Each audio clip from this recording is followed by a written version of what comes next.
मैं तुमसे बहुत प्यार करती हूँ, लेकिन मुझसे ज्यादा नहीं।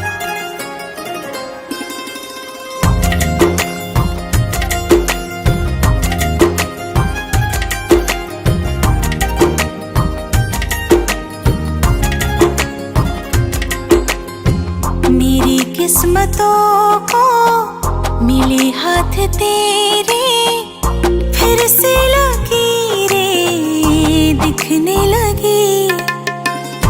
देखी ले जब जब तुहार चेहरा, लागेला भगिया फिर से जगी। रहूं उम्र भर मैं तेरी, तू मेरा। जब हम बादल बन जाइब, तू बारिश बन के आईहा। जब सांस भी कम पड़ जाए, तू हमरा दिल में समैहा। रिमझिम सावन की बूंदे, तू हर मौसम बरसैहा। जब सांस भी कम पड़ जाए, तू हमरा दिल में समैहा।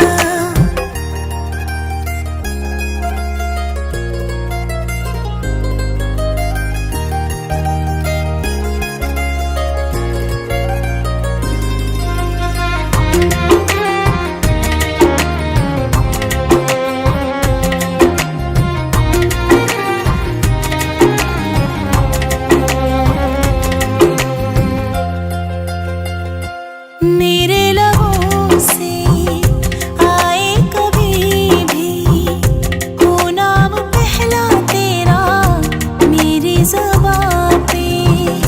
अखिया के काजल पागल करेला, जानू हमर जाइला यही अदा पे। बना लूंगी मैं अब तुझे ही खुदा। जब हम बादल बन जाए, तू बारिश बन के आईहा। जब सांस भी कम पड़ जाए, तू हमरा दिल में समैहा। रिमझिम सावन की